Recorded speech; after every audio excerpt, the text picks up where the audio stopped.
पहली बात निफ्टी पर 23,350 से 23,450 के बीच में आपको रेजिस्टेंस मिलेगी। मेरा मानना ये है कि एक बार के लिए तो आप वहाँ अटेम्प्ट करेंगे, अनलेस गैप अप बिल्कुल ही फेल हो जाए, 5 मिनट में ही फेल हो जाए तो वो अलग बात है। वहाँ पर आपका ऑप्शन राइटर बैठा है और वहाँ पर आपका 10 डेमा भी है, जो हमने कल भी बात की थी। 23,400 तक ऑप्शन राइटर नहीं डरने वाला है, 23,450 के ऊपर डरेगा वो। 23,450 के ऊपर फिर 23,600 तक का रास्ता खुलेगा चार्ट के मुताबिक, जहाँ पर आपका फॉलिंग 20 डेमा भी आएगा।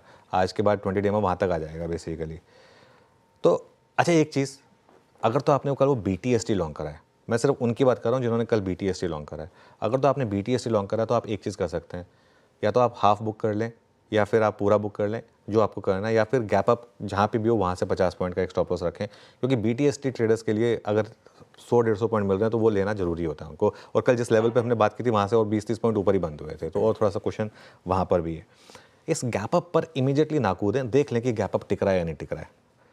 अगर ये या तो कूल ऑफ हो जाए थोड़ा सा और फिर रिकवर करे, या आपको साइन दिखा दे कि 24,350 के ऊपर गैप अप, 23,350 के ऊपर, मैंने 24 लिख दिया, इसको ठीक कर दें, इसको ठीक कर दें, 23,350 होना चाहिए। अगर अगले पॉइंटर्स में भी उसको ठीक करना पड़ेगा। अगर 23,350 के ऊपर हम अगर टिकें तो फिर आप लॉन्ग कर सकते हैं, और एक डे के लो के स्टॉप लॉस के हिसाब से। और अगर आपने 23,350 और 23,400 इस जोन को रिजेक्ट किया तो, क्योंकि बड़ा ट्रेंड नेगेटिव है, अगर 23,350 से 23,400 का जोन अगर रिजेक्ट हुआ तो फिर वो एक शॉर्टिंग का साइन होगा।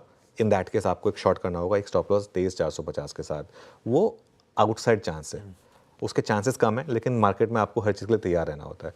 लेकिन एक जगह बन रही है मार्केट में एक बार के लिए 10 और 20 डेमा तक जाने के लिए, भले ही वहाँ पर जाके रैली फेल हो।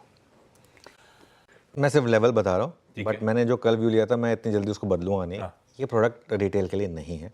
ये एक ऐसा इंडेक्स जिसमें 1,500, 2,000 पॉइंट के स्विंग आते हों विदाउट एनी लॉजिकल रीजंस, और जिसमें दो बड़े स्टॉक्स HDFC बैंक और ICICI bank purely hedge funds के मूवमेंट पे डिपेंड करते हो, उसमें रिटेल को बच के रहना चाहिए। Anyway, resistance 49,435 10 day exponential moving average, और उसके बाद बड़ी resistance 50,255 20 day exponential moving average. मैं फिर कह रहा हूँ, इस इंडेक्स को ट्रेड करना बहुत टफ है रिटेल के लिए, क्योंकि जहाँ पर दो स्टॉक्स पूरा मादा रखते हैं एक इंडेक्स को मूव करने का, उसमें बहुत ट्रेडिंग टफ होती है। FII और हेज फंड खास तौर से जिस तरीके से इसमें मूव करते हैं उसके ऊपर बहुत कुछ डिपेंड करेगा। ये डीप पॉकेटेड प्लेयर्स के लिए, इसको छोड़ दीजिए। कोई डॉक्टर ने नहीं बोला कि आपको बैंक निफ्टी में ही पैसा कमाना है।